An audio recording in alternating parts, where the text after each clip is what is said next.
motherfuckers? Hater Mania 2 continues, motherfuckers. Hater Mania 2 Electric Boogaloo. That's right. Too big for just one night, so we're doing it every night, motherfuckers. Every night. You know what I'm saying? First of all, before we get started, I'd like to give a shout out to someone who I've been ignoring by accident. You know what I'm saying? He goes by the name of Darth Zato. You understand me?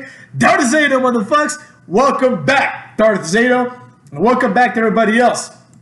There have been a few new subscribers. I think I lost a few bots. There's just one guy, there's one bot that keeps coming back.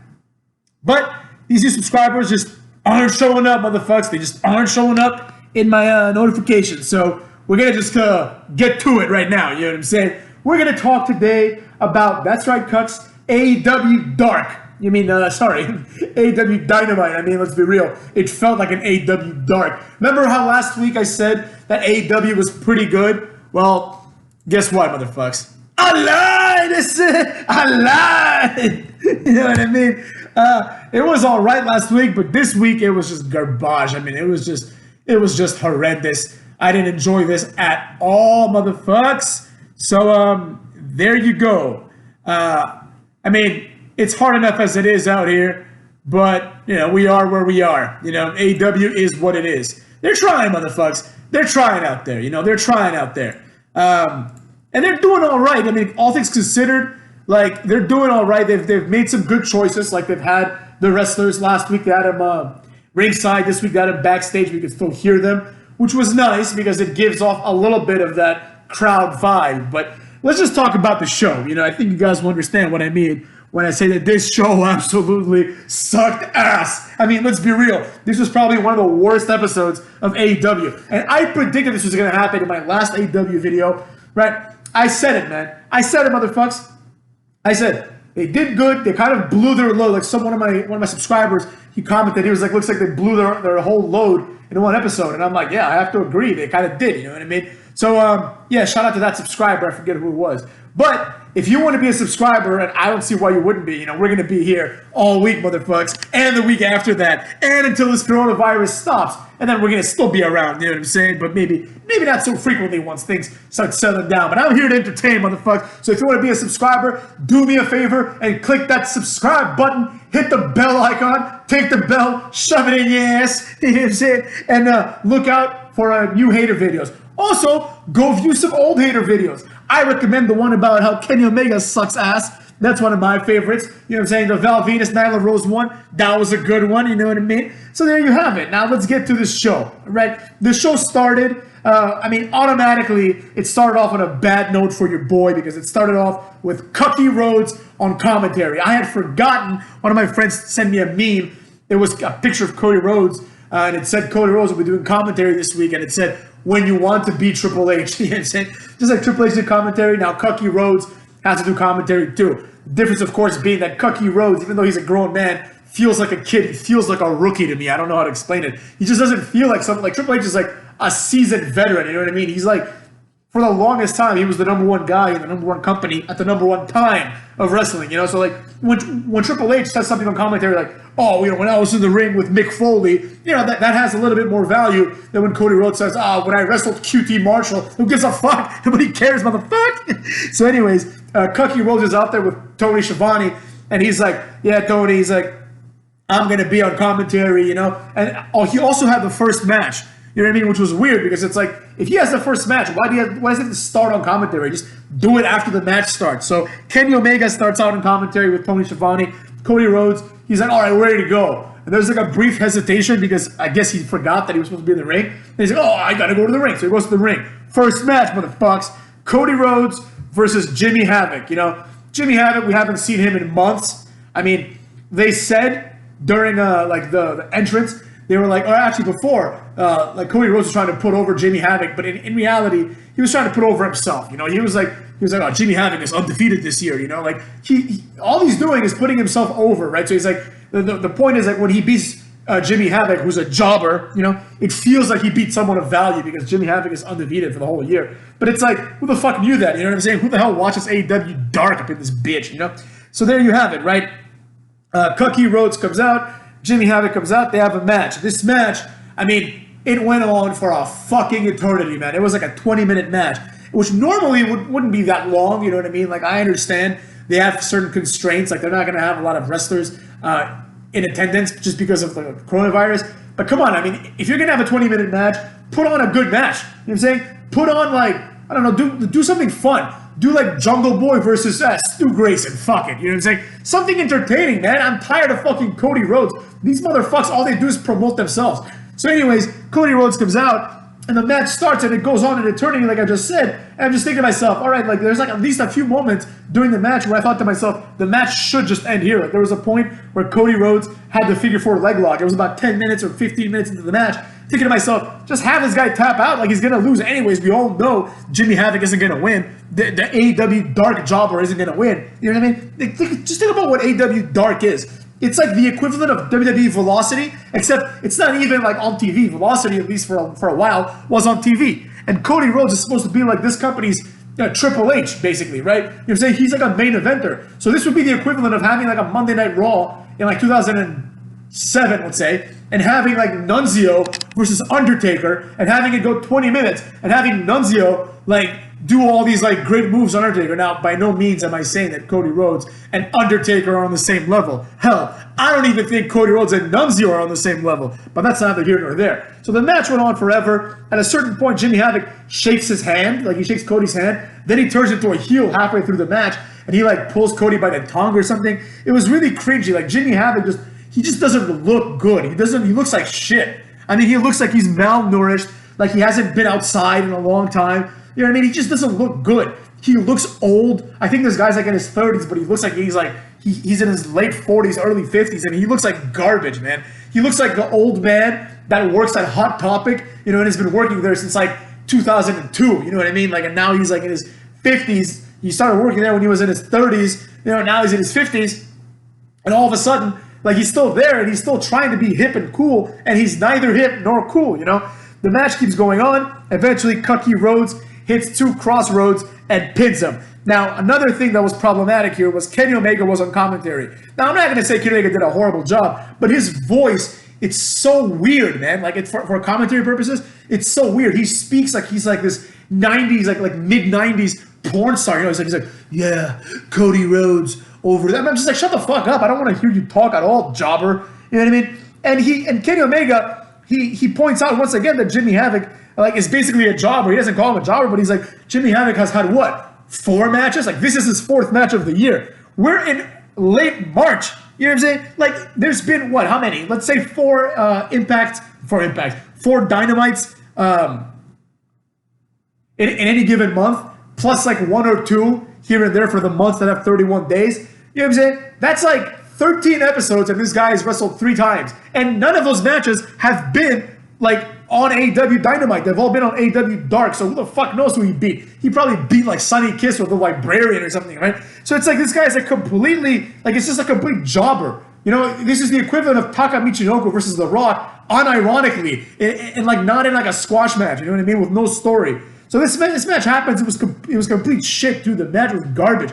There were so many missed cues. There was a part where they were gonna do those. You know that spot where wrestlers like continuously pin each other with like roll-ups and cradles. They try to do that, but like Cody barely was able to do it on Jimmy Havoc. And you know that, plus the fact that Kenny Omega said that Jimmy Havoc is an AEW Dark mainstay. You know, that's just like how the fuck do they even like come up with these things? Like that's kind of like saying, Bull Buchanan, he's a Sunday Night Heat mainstay. You tried to hide that shit. You don't let people like remember that he's a mainstay, right? How many times do they mention that Humberto Carrillo was on 205 Live, or that Angel Garza was on 205 Live, or that Buddy Murphy was on 205 Live? They don't. They're trying to legitimize these guys, so they don't mention it at all. Now, that's another problem. They can't legitimize fucking Humberto Carrillo and Buddy Murphy because they're jobbers. But you get my drift. You know what I'm saying? The match was shit. Then everything behind it was shit. After the match, we have like a Jake Roberts promo, like a pre-taped promo where he's sitting down saying the same shit. You know what I mean? Like, it's been 3 weeks now. This is the 3rd week that we've seen Jake the Snake Roberts, and nothing's happened, right? And Jake the Snake, his argument is like, oh, you people like didn't call me for a job, and I'm like a great wrestling mind, and I'm like, well, how the fuck did you get the job, you know? And they're like, he's like, you didn't call Lance Archer because you knew what he was doing in Japan. What was he doing in Japan? He was like the fourth guy in like the fourth stable. You know what I'm saying? He wasn't this like beast of a human, you know what I mean? Recently, he became like the New Japan US champion, right? Because they're like, all right, we need an American to do this. But he's not this like great guy.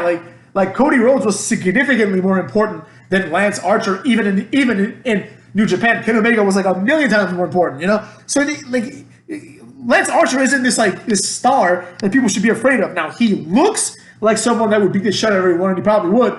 But nonetheless, he hasn't been booked as such, so the argument is ridiculous, right? Furthermore, like, Jake the Snake needs to explain, like, the reason that the first promo he cut in the ring with Cody Rhodes was so great was because, like, first of all, you felt this hate that he had for Cody, this disdain that he had for Cody that I also have, that a lot of people have, you know what I mean? And it was, like, kind of a way to end the Cody versus MJF feud, which was ridiculous if you think about it, because Cody Rhodes went through all that shit just to lose a match, and now MJF hasn't, like, I think he wrestled like 2 weeks ago, or maybe last week, not last week, 2 weeks ago, he beat like some jobber, like Joey Janela, or some nobody, you know, or like Marco Stunt, he beat someone like that in like a multi-man match, and it's just like, it's just ridiculous, you know, like shouldn't MJF get something out of this? You know, it seems like even though Cody lost, the only thing that came out of it was Jake the Snake now going after Cody too. Everyone's after Cody for no reason, you know what I mean? Like, I mean, I get it. Cody sucks, so I would go after him too. But the facts are what they are. It's like, why is everyone so against Cody? You know what I mean? So, anyways, yeah, Jake the Snake cuts this like completely forgettable promo.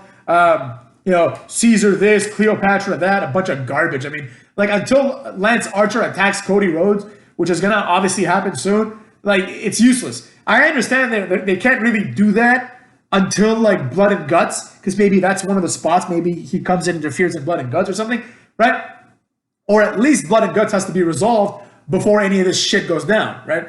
Now all of a sudden, like the Inner Circle and the Elite are feuding. I mean, no one knows why. It's just they're just feuding. Like Jericho should still be focused on Ambrose. You know, who the fuck is Ambrose gonna fight for the title? That's more important than like this ridiculous feud between Inner Circle and fucking. Elite, which let's be real, the Inner Circle is just Jericho and 4 jobbers, you know, and the Elite is just a bunch of jobbers too. Like there's nothing to be excited about here, you know. So then we go to commercial break, which normally I wouldn't talk about, but the facts are what they are. Once again, after commercial break, what's the first face we see? Cody Rhodes again. It's been nearly 30 minutes, and this entire first quarter of the show has been devoted almost exclusively to Cody Rhodes. I don't get it, man. Like, this guy's not that good. You know, he starts off saying, like, he's pretty much botching everything he's saying on commentary. It's just garbage. It's just complete drivel, you know? He's like, oh, this and that and this. He just fucks it all up. And, like, Tony Schiavone tries to, like, save him, but he really can't. He can't save him because Cody Rhodes, like, won't shut the fuck up. You know what I'm saying? He won't shut the fuck up, so Tony Schiavone can't really say anything. He can't get a word in edgewise. So there you have it. You know, we just see the same shit again and again. Cody Rhodes then starts talking about, he, in the most ridiculous and retarded way imaginable, he pretty much declares that Lance Archer will debut next week. He's like, well, why don't we just do it? Why don't we just do it? Why don't we just have Lance Archer debut next week? There, I said it. You can shut the fuck up. You know what I'm saying? Like, self-important douche. You know, like recently, I heard the actor Jared Leto, who I actually kind of like as an actor. He's a good actor, right? Like, he put up some post where he went on some like silent retreat at like in the desert for 12 days, like no phones, no nothing, you know? And like, he's like, oh, I just came back and I heard about this coronavirus thing. And I'm just thinking like, what a pretentious douchebag, you know what I'm saying? Like, oh, I was in a desert retreat, guys. That's why I didn't hear about it. Like, I give a fuck what Jared Leto thinks about the coronavirus. Shut the fuck up. Go on another desert retreat until it's over, you little shit. You know what I'm saying? And Cody Rhodes gives you the same Jared Leto vibes, just self-importance, you know what I'm saying? Like humility is a very important element. Now, I know there's an irony here because I'm not very humble myself, but, you know, at the end of the day, I'm doing a YouTube channel. That's kind of the shtick here. That's kind of the gimmick of the hater, you know what I'm saying? So humility is very important, especially when you're someone of influence, right? When you're Cody Rhodes, and especially, motherfuckers, when you're someone of influence who didn't earn it. So think of like someone you know who has like a good job, but they have that job because of their parents. This might be like their parents pulled a few strings, or perhaps one of their parents owns like a company or something, or like a firm or whatever the case may be, and they got a job there for that reason, right? Like, these people hopefully are humble. Like, no one's saying, they shouldn't be cucks. They shouldn't cuck themselves out, and no one should tell them, oh, you only got the job for your father, right? Or your mother. But they should at least have some humility and be like, oh, all right, man, like I ain't that great. You know what I'm saying? Like kind of like the way that Jericho talks in shoot interviews where he's like, if I thought I was the best in the world, I'd be wrong. I don't think that. You know what I mean? Like a certain humility, even if it's fake humility. Now with Cody Rhodes, if it was fake humility, I think it'd be see-through as shit because this guy sucks. But anyways, once again, after the commercial, we see Cody Rhodes, right? Then we see this ridiculous Darby Allin vignette about Kip Sabian. So I'm thinking to myself, what is this, like a feud now? He's like, Kip Sabian, like you will pay. I'm just like, dude, you took your time to do this. Shut the fuck up, have the match. So we have Kip Sabian versus Darby Allin, right? I mean, and throughout all this and the rest of the show, we have to tolerate Cody on commentary. I will say, he wasn't completely horrible. He was saying a lot of things. He was complimenting Tony Schiavone really well. He was doing like the Excalibur role. Like Excalibur knows all the names of the moves. Excalibur is actually like a decent commentator. I mean, JR is just like, oh, like my barbecue sauce, oh, slobberknocker. You know what I mean? He's not really doesn't really bring much to the table. Like without Excalibur, you would be completely lost. And in this case, it was without Cody, he'd be completely lost because Tony Schiavone doesn't give a fuck either. He doesn't know the names of the moves. I mean, Cody got a few names wrong, because he ain't an expert like the rest of us. You know what I'm saying? But anyways, yeah, and it's just like, even during his commentary, you get a sense of arrogance. Eventually, Darby Allin wins with his new move, which is known as the Last Supper, which is weird because it was basically like a weird leg hold into a pin. He pretty much puts this guy in like an Indian deathlock type thing and then falls backwards and pins him. I'm not going to say it was like it makes sense as a pin because it would be harder to kick out with that, but that should just be a pin. After he hits his finisher, he should do that to pin someone. It shouldn't be a move. Anyways, that happened. It was completely meaningless. Nothing was gained from this, which will bring me to my main point of the day. But we'll get to that in the end, right? So that's, by my count, 2 meaningless matches out of 2 so far. Next up, just when you think things are going to get better, we have Jack Swagger versus this guy called Chico Adams. Swagger destroys him immediately and makes him tap or pass out, whatever. Ambrose comes and attacks Swagger. That's 3 meaningless matches. You know what I'm saying? Who gives a fuck? Then we have the exalted one, the exerted one, as I call him, the exerted one, Luke Harper and QT Marshall, right? Now, before Luke Harper comes out, they had this vignette. I kind of missed it because I took a phone call, and now I got myself a Sling subscription because I don't have cable anymore. So I've been watching it on Sling, right? And I couldn't pause it, which was kind of fucked up. It kind of makes me not want to use Sling. So, anyways, that was that. But Luke Harper was eating dinner, and I think Alex Reynolds or one of those guys was he coughed or something, and Luke Harper was pissed. I don't even know what happened. I don't really give a shit, to be honest. So Luke Harper comes out, and the whole time, Cody Rhodes and Tony Schiavone just keep alluding to the fact that this guy used to be a big deal at one point, and that people have seen what he can do. Basically, what they're saying is, we got this guy from WWE, and that's the only reason he's here. Let's be real. Otherwise, no one would give a fuck. So, if it wasn't for the fact that he spent time in WWE, he would be on the same level as Jeff Cobb. A guy that shows up one week, shows up the second week, and then you don't see him again ever, maybe. Yeah. So there you have it. Luke Harper comes out. He has a match with QT Marshall. Obviously, Luke Harper's going to win. He squashes him with the Abigail clothesline, which is a stupid-ass move. Just do the clothesline. Just setting it up like that is fucking retarded. But nothing was gained from this match either. In my opinion, it made Luke Harper look weak because, what's his face? QT Marshall got some offense, which he shouldn't be getting because the Exalted one is supposed to be a big deal. And he didn't feel like the Exalted one. Once again, for some, I don't know how to explain it, but he just felt like a follower of the Wyatt family still. You know what I mean? He came out and you're like, this guy's not a leader. This guy shouldn't be a leader. He should have more of a Jack Swagger role. I think Evil Uno, except for the fact that Evil Uno's a fat ass, if it weren't for that, I think Evil Uno would be a better leader for the Dark Order than Luke Harper. We've never really heard Luke Harper talk on the mic. I don't think he's that charismatic, And then one time he did speak on the mic, he was just saying a bunch of bullshit. He was like, oh, you're not the only, you aren't the first old man to have no faith in me. It's dude, either you're the leader of this cult or you're a jilted former WWE star. You can't be both. You can't acknowledge these things. It's very simple. You can't acknowledge, for example, when Undertaker debuted, no one said, oh, that's mean Mark Callis. No, you pretend you don't know who the fuck this guy is, right? You pretend that this is a completely whole new entity, right? Because you're presenting him as such. Do you understand what I'm saying? The only time that I can think of when they've tried to present someone as a new entity, but they've had to revert back to what the person was Tensai, right? Because Tensai was supposed to be this beast from Japan. He came out with like Japanese music and Japanese kanji on the screen with a Japanese like manager or whatever. And then you see him and it's like a white guy and you're like, oh shit, that's Albert, because Albert was so distinct. You know what I'm saying? He stood out. He was unique. So you're like, oh shit, it's Albert. Like, and everybody knew, you know? So they had to eventually like realize that, all right, he's going to be fucking Albert again. Let's be real. They reverted him. They made him Sweet Tea or whatever. And he was basically like the same gimmick he had when he was tag teaming with Scotty 2 Hotty as the Zoo Crew. If anyone remembers that. And I remember one time I saw him commentating on NXT. And they're like, oh, here's Jason Bloom. And I'm like, no, dude, that's fucking Tensai. Make up your minds, you know? So Luke Harper just doesn't feel like anything special. He doesn't even feel like a mid-carder, if I'm being honest. This guy just doesn't feel like one, you know? They tried to make him a mid-carder in WWE, and they had to let him go as a mid-carder, you know? They had to make him a tag guy again because there's nothing interesting about Luke Harper, man. You know, he's someone that, like if he gets over, there's a possibility that, like, his ceiling, the highest Luke Harper could ever get in WWE, realistically, is, like, Ezekiel Jackson. Like, that's it. That's the zenith of his career. There is nothing higher for him. You know, he's not good enough. Let's be frank. You know what I mean? Next up, we had the main event of the evening. At this point, it was like 9:15, so I'm thinking to myself, what the fuck is going on? Already main event time. I forgot about the Matt Hardy segment.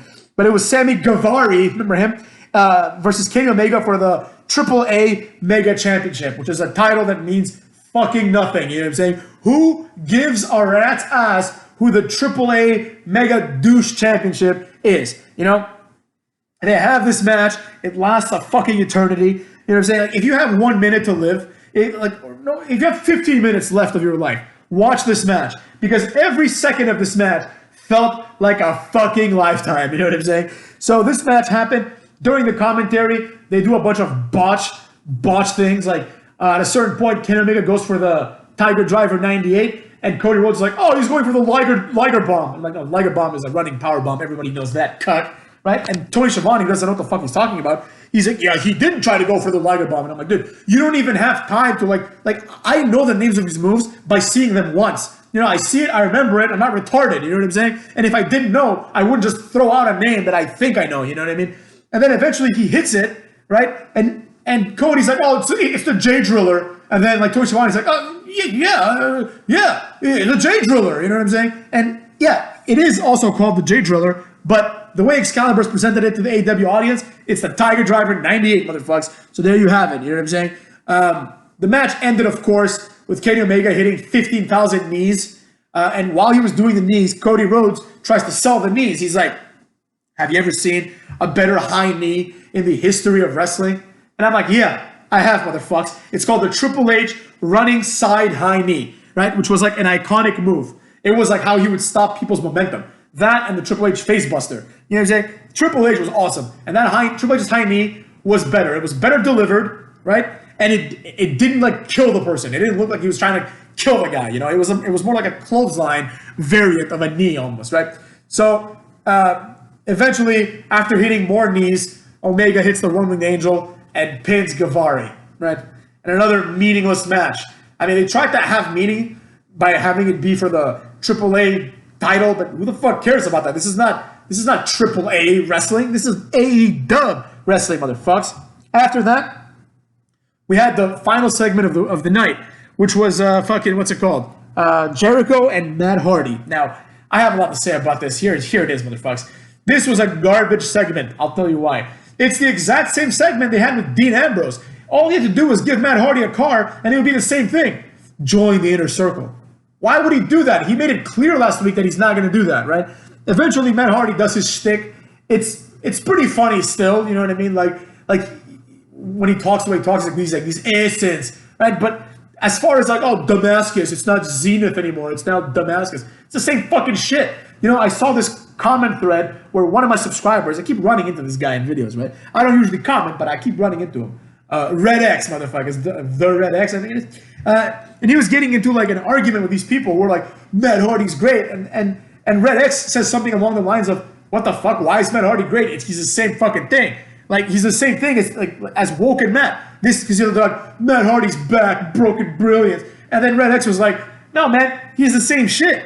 And I'm thinking to myself, what the hell are you talking about? Like, Red X is right. It is the same thing. What's the difference, you know? Because some of the beards in that thread were like, oh, yeah, WWE didn't know what to do with the gimmick.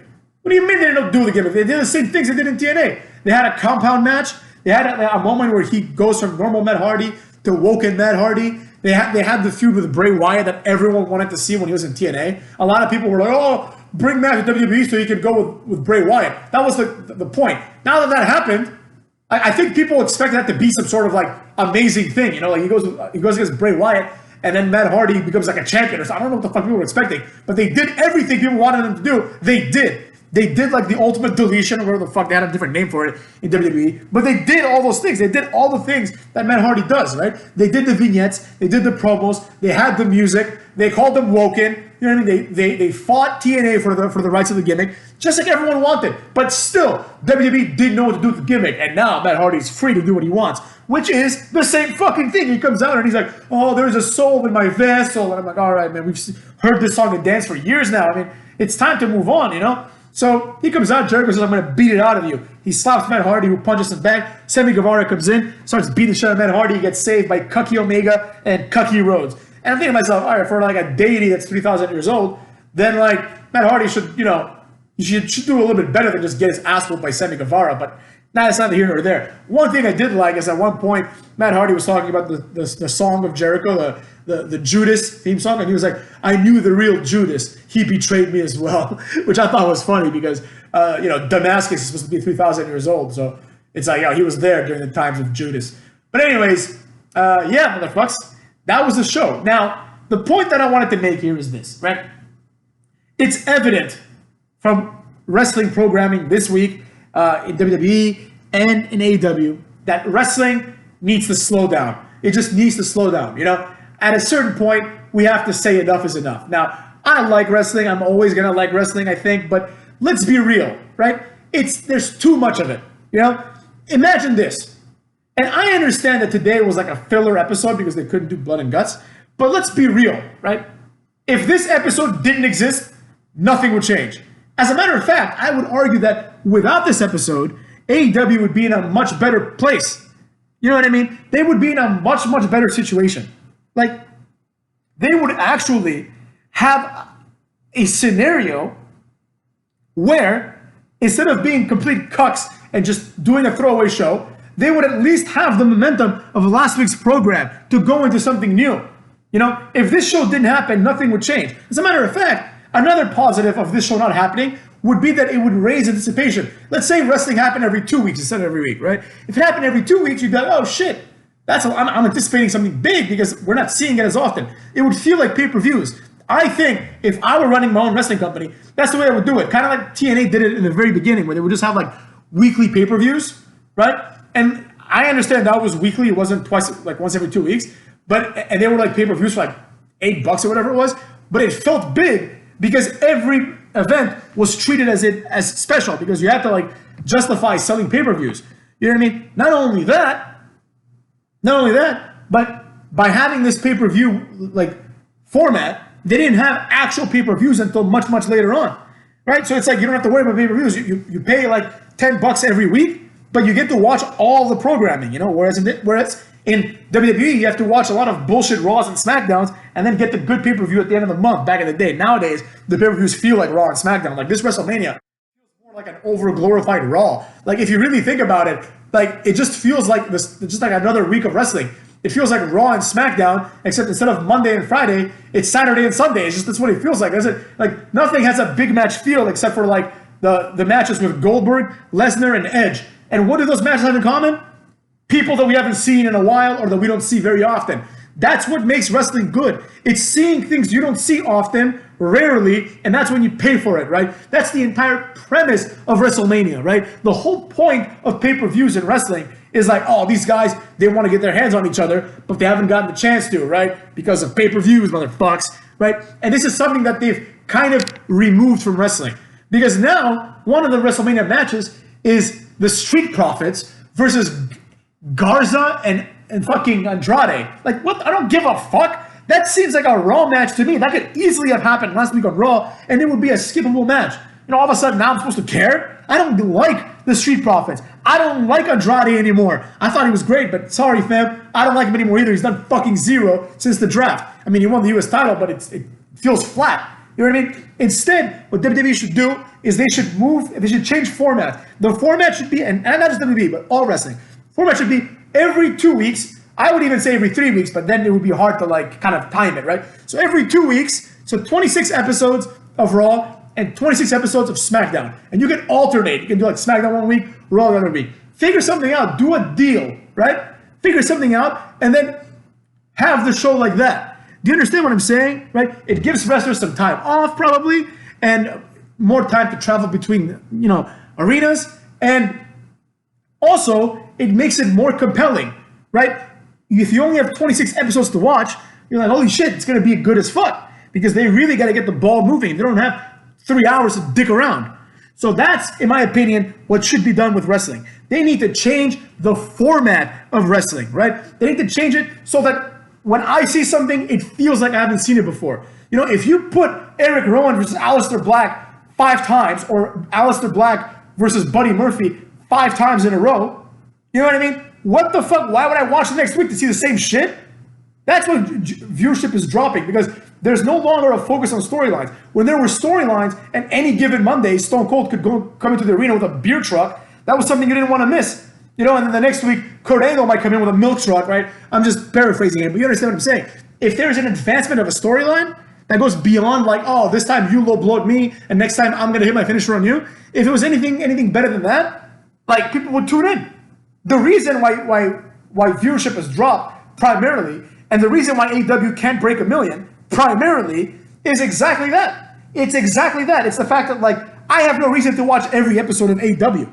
You know what I mean? Especially now that they're doing these AEW Bash at the Beach, Blood and Guts, these special episodes of Dynamite. I'll just watch those and I'll call it a day. You know what I mean? So that's the problem with wrestling, right? There's too much of it and not enough being done. When Raw expanded to 3 hours, I was like, wow, I was pretty excited, because I remember when they had when Raw was typically 2 hours, and when I was a kid, and once in a while they'd have a special episode that was 3 hours, and I was so hyped because I'm like, oh man, 1 more hour of wrestling, that's so cool. I'd watch the clock, and then at 9 o'clock when Raw would normally start, I'd think to myself, man, I've already watched an hour of Raw. This is so cool, right? So but then when they switched to 3 hours permanently, I'm thinking to myself, they're gonna use this time to just further storylines. You know what I mean? No, that's not what happened at all. Nothing happened. Nothing happened. For a while, they were contemplating doing 1 hour for cruiserweights or some shit, and that didn't happen either. I'm just thinking to myself, you need to figure this out. You need to figure this out, because I understand getting 3 million views every week is better than getting 4 million views every 2 weeks. I understand that, but at the same time, you have to think long term, and long term means exactly that. It means building up stars, right, and not letting anyone fall through the cracks, right? Because what's happening is this: you've spent countless hours promoting Eric Rowan beating jobbers, and then you realize, oh shit, I've wasted a lot of time because we're not going to do anything with this asshole. He sucks, So if this happened every 2 weeks, you would have an extra week to think about, oh, what am I going to do? I don't have that much time, so how am I going to maximize my time? I know. Let's just kill this Eric Rowan storyline, since it's not going anywhere. You know what I mean? So that's what I got to say about that. Also, AEW sucks. AEW, they're back to being jobbers again. You know what I mean? Last week, it felt good. This week, nothing happened. Matt Hardy came out. It felt like nothing. Luke Harper debuted against QT Marshall. They should have had him debut against Daniels or someone like that. Someone awesome, right? Someone that's legit, and have him beat that guy, and it would feel good. But now, I guess, SCU is just completely moved to feud with Death Triangle, and Dark Order is directionless. The whole point of Dark Order now is Luke Harper's here. Great. Who the fuck cares? It's kind of like when they brought Wardlow out. It's oh, great, a new guy. Oh, who the fuck cares? It's the same shit. I don't care. Can anyone here, can anyone listening, whether you're a subscriber or not, and if you're not, subscribe today. If you're not, subscribe today. But if you're watching the Luke Harper match today, is anyone here interested in what Luke Harper's going to do next week? I am not at all. This has Eric Rowan written all over it. This guy's going to win. Eventually, he's going to come across like Cody or a Kenny Omega that's going to beat him. And then all of a sudden, Luke Harper will be in the undercard fighting like Jimmy Havoc. you know, in a hardcore match. That's exactly what's going to happen, motherfuckers. I guarantee you what's going to happen. What's going to happen is this. Eventually, Luke Harper's push will be stifled when he meets one of the following people. Dean Ambrose, fucking Cody Rhodes, Kenny Omega, one of these guys, right? Maybe not MJF because I'm just a heel, but you understand what I'm saying. Once he meets one of these guys, he will lose that match. He might win the first one, but he's going to lose overall, right? And then eventually, he will enter a storyline about who's more hardcore, him or Jimmy Havoc, or him or Darby Allin, right? And it won't matter who wins that one. It won't matter, motherfuckers. Or maybe George Ella. No one will care. The right way to push someone in this company is this, right? If you had someone like Luke Harper coming in, and he's this big, strong guy, you put him in there with someone small, but somewhat established. I don't know. How about Darby Allin, motherfuckers? You have the perfect guy for the job. You put in Darby Allin. Darby Allin has his moves. Then Luke Harper hits the Abigail clothesline, and then he hits it again and again and again. Like he hits like 5-6 times until he gets a referee stoppage, right? So now he's beating someone that's quasi-established, right? Someone that he can have a feud with, Darby Allin, right? Someone that's small, so when he throws him around, he looks stronger, right? And someone that people like to give him some heat. This is common sense, motherfuckers. Common sense. But instead, they're like, oh, we're gonna show off how good he is against QT Marshall. You might as well not even have this match. Nothing is gained from this. No one gives a fuck about QT Marshall. Get the fuck out of here, motherfucks. So anyways, that's what I have to say about that. Stay dirty and go fuck yourselves. And I'll see you guys tomorrow. It's a little late. I might do another video today, but even if I do, I'm probably going to upload that some bitch tomorrow. You know, we got some cool things in the pipelines. It's going to be a few 25 reasons. I might do another 25 reasons why Kenny Omega sucks because I have new ones, motherfuckers. And it's gonna be a good time this week, guys. Stay strong, wash your hands, wash your ass. But while you do that, also stay dirty, motherfuckers. Stay dirty, bitches.